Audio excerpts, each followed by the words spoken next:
Hello दोस्तों, राधे राधे। कैसे हैं आप सब। और आज हम पहुंच गए हैं गीता के चौथे अध्याय पे। जानते हैं इसमें क्या श्री कृष्ण ने भगवान अर्जुन को समझाया है और क्या करने के लिए उन्होंने प्रेरित किया है।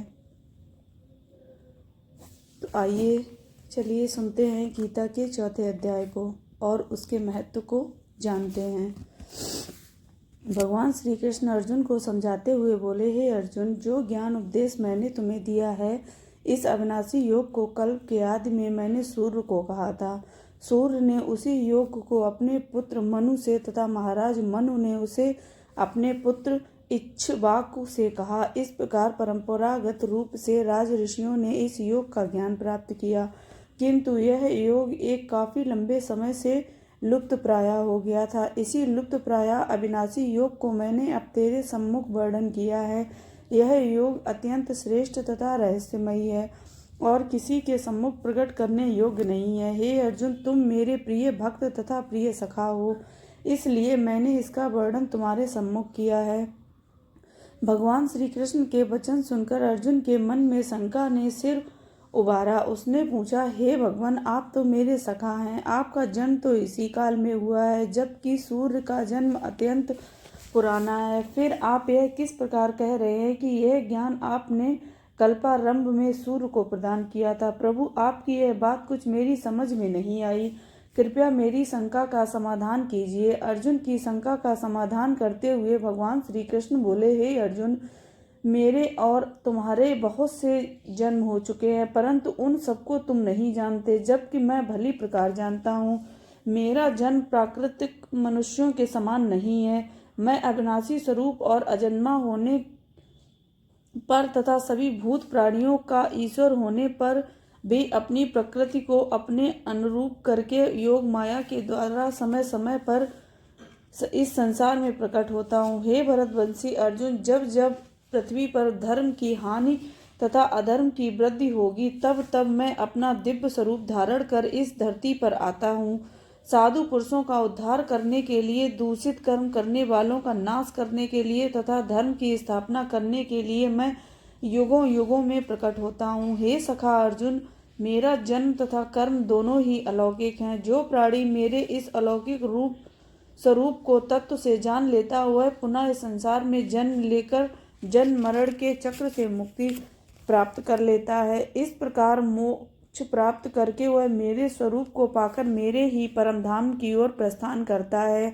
हे अर्जुन, जो प्राणी राग, भय और क्रोध से मुक्त होकर मेरी शरण में आता है, उसे ज्ञान रूपी तप से पवित्र हुए मेरे ही स्वरूप की प्राप्ति होती है। जो प्राणी जिस श्रद्धा और भक्ति से मेरा स्मरण करता है, मैं भी उसी प्रकार से उस भक्त की रक्षा के लिए सदैव उसका स्मरण रखता हूँ। इस तथ्य को जानकर ज्ञानी मनुष्य मेरे ही व्यवहार के अनुसार आचरण करते हैं। जो प्राणी तत्व से मुझे नहीं जानते, वे इस पृथ्वी पर कर्मों के फल की कामना करते हुए देवताओं की पूजा करते हैं। यद्यपि उनके सकाम कर्मों से सिद्धि की प्राप्ति भी शीघ्र ही हो जाती है, तथापि उन्हें मेरे अलौकिक स्वरूप की प्राप्ति नहीं होती, अर्थात उन्हें भवबंधन से मुक्ति नहीं मिलती। हे अर्जुन, इस सृष्टि में गुण तथा कर्म के आधार पर प्राणियों का सृजन करने वाला भी मैं ही हूँ। ब्रह्मांड, क्षत्रिय, वैश्य तथा शूद्र मेरे द्वारा ही रचे गए हैं। इस प्रकार सभी प्राणियों के कर्ता में भी मेरा ही स्वरूप विद्यमान है। प्राणियों के कर्मों में मैं लिप्त नहीं होता, कर्म फल में मेरा विश्वास नहीं है, इसलिए प्राणियों में मुख्य कर्ता होने के बाद भी मैं कर्मों के बंधन में नहीं बनता। इस प्रकार जो प्राणी मुझे तत्व से जानता है, वह भी कर्मों के बंधन से विमुक्त रहता है। हे अर्जुन, तुम्हारे से पूर्व भी प्राणियों ने इसी तत्व को जानकर कर्म किए हैं, अतः तुम भी अपने पूर्वजों का अनुसरण करते हुए ऐसे ही कर्म करो। हे अर्जुन, कर्म तथा अकर्म के बारे में प्रायः सुज्ञ जन भी भ्रमित होते रहते हैं। मैं तुम्हें कर्म के तत्व को भली भांति समझता हूँ, जिसका ज्ञान प्राप्त करके तुम अशुभ से अर्थात कर्म के बंधन से मुक्त प्राप्त कर सकोगे। कर्म, विकर्म तथा अकर्म तीनों का ही स्वरूप जानना चाहिए। इस प्रकार के कर्म जो शास्त्रों की आज्ञानुसार किए जाते हैं वे कर्म कहलाते हैं, तथा अज्ञानता के कारण जो दुष्कृत्य प्राणी करने लगता है वे विकर्म अर्थात निषिद्ध कर्म कहलाते हैं।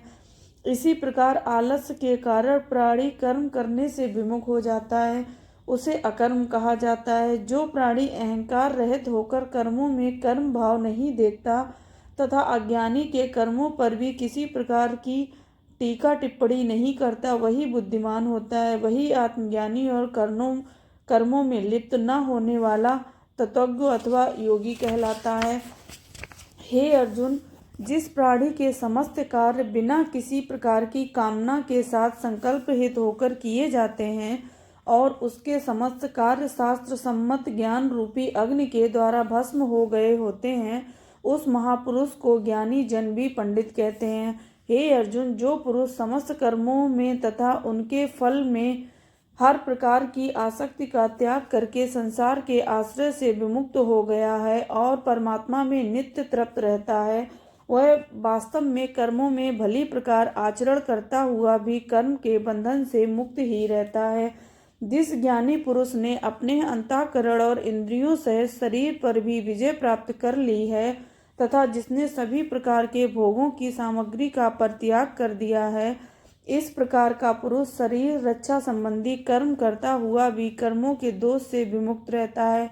जो पुरुष बिना किसी इच्छा के अपने आप प्राप्त हुए पदार्थ में सदैव संतुष्ट रहता है, जिसने ईर्ष्या का सर्वथा त्याग कर दिया है और जो हर्ष शोक आदि के द्वंद्वों से पूरी तरह मुक्त रहता है, इस प्रकार का सिद्ध अथवा असिद्ध में एक समान रहने वाला पुरुष कर्मयोगी होता है।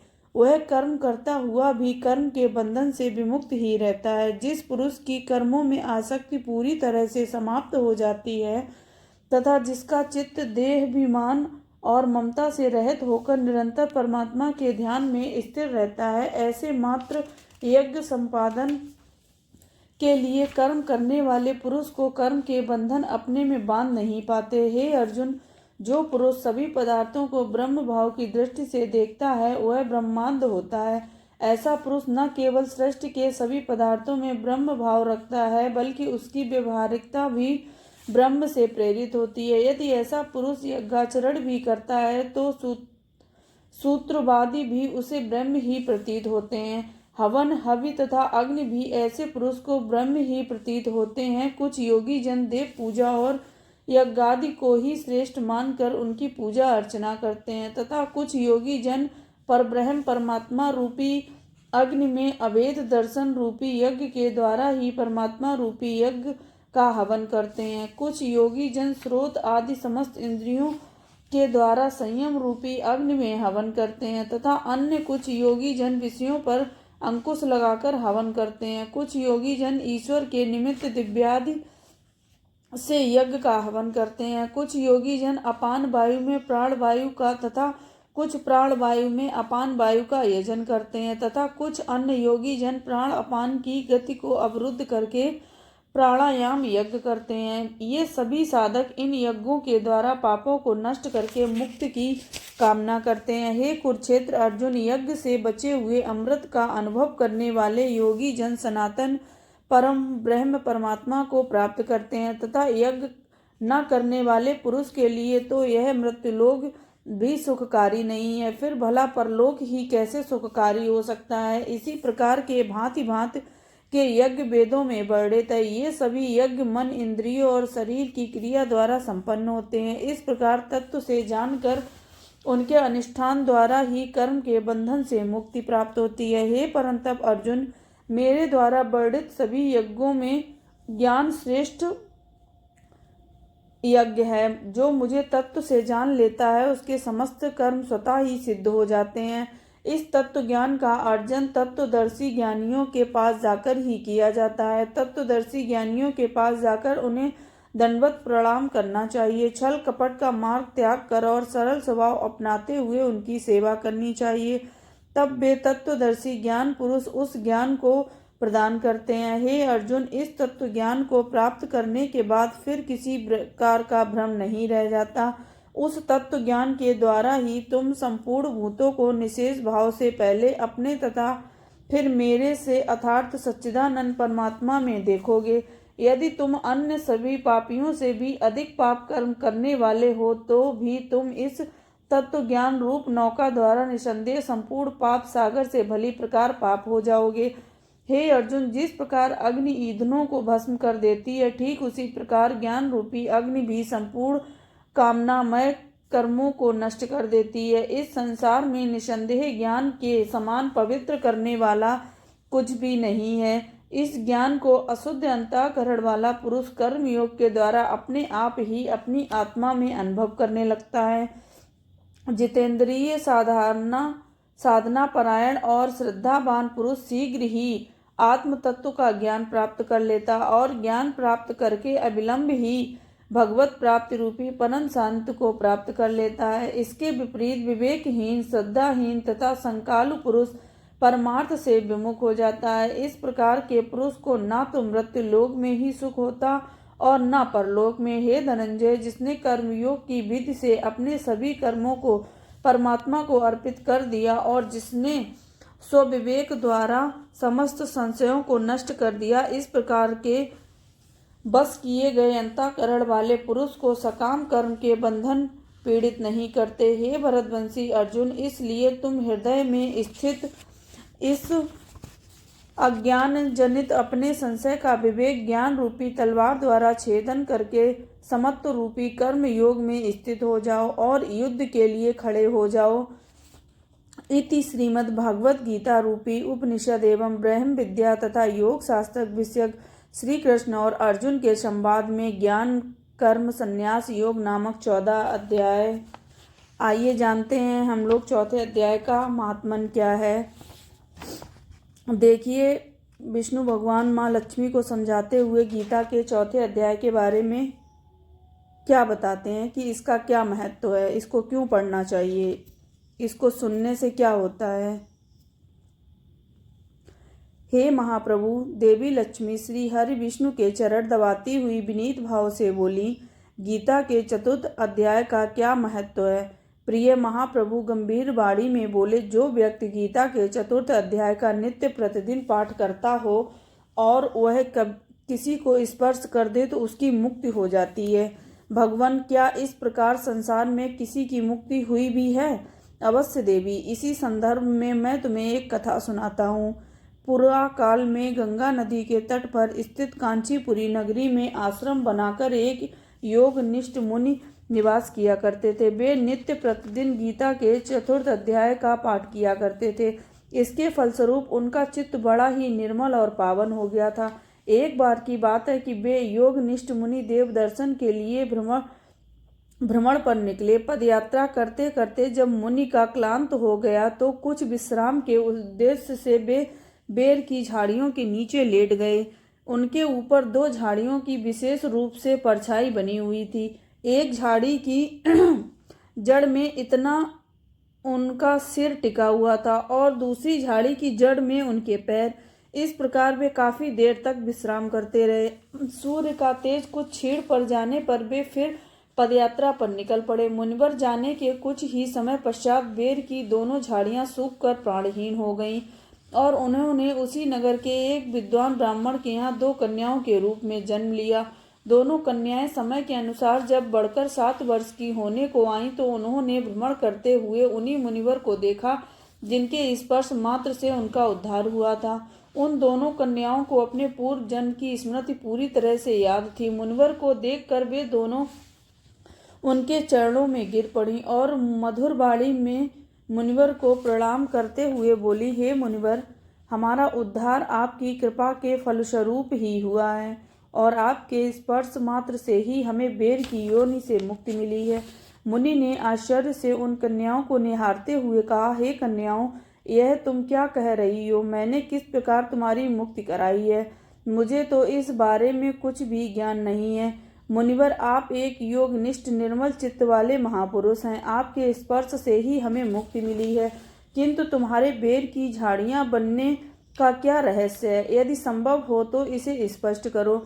मुनिवर, गोदावरी नदी के तट पर छिन्न पाप नामक एक उत्तम तीर्थ है। इस तीर्थ के दर्शन तथा यहाँ पर स्नान करके प्राणियों के पाप नष्ट हो जाते हैं। इसी तीर्थ का सत्यपा नामक एक तपस्वी कठोर तपस्या में रत थे। उनकी तपस्या को देखकर एक दिन देवराज इंद्र को बड़ी चिंता हुई कि कहीं ये तपस्वी इनका इंद्र पद ही न छीन लें। यही सोचकर देवराज ने अपनी 2 अप्सराओं को गीत संगीत नृत्य कौशल के द्वारा तपस्वी के तप को भंग करने के लिए भेजा।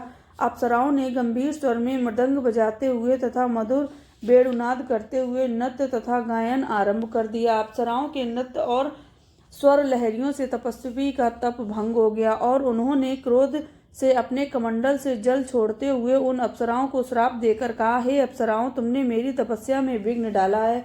मैं तुम्हें शाप देता हूँ कि तुम गंगा के तट पर बेर की कटीली झाड़ियाँ बन जाओ।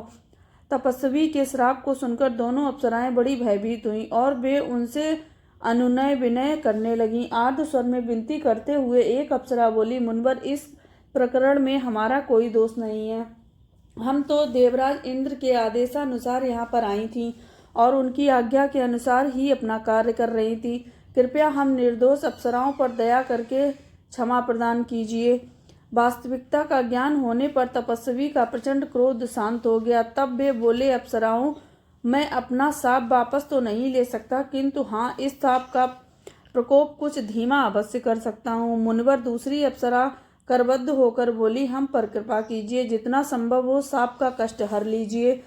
ठीक है अप्सराओं, तपस्वी शांत स्वर में बोले, जब कोई श्रीमद् भगवत गीता के 4th अध्याय का नित्य पाठ करने वाला आत्मज्ञानी तुम्हारा स्पर्श करेगा, तुम्हें उन कटीली झाड़ियों की योनि से मुक्ति मिल जाएगी। मैं तुम्हें वर देता हूँ कि तुम्हारी स्मरण शक्ति भी यथावत बनी रहेगी। और इसके पश्चात एक अप्सरा बोली, महामुनि, आपके ही स्पर्श से हमें उस योनि से मुक्ति मिली थी। निश्चय ही आप श्रीमद् भगवत गीता के 4th अध्याय का नित्य पाठ करते हैं। आज महामुनि को गीता के 4th अध्याय के पाठ का महात्म्य ज्ञात हो गया था। इसी प्रकार देवी श्री विष्णु लक्ष्मी जी को समझाते हुए बोले, जो भी व्यक्ति गीता के 4th अध्याय का नित्य प्रतिदिन पाठ करता है, उसके स्पर्श मात्र से ही पापी मनुष्यों को भी मोक्ष की प्राप्ति हो जाती है। बोलो राधे राधे, राधे राधे, राधे राधे, राधे राधे।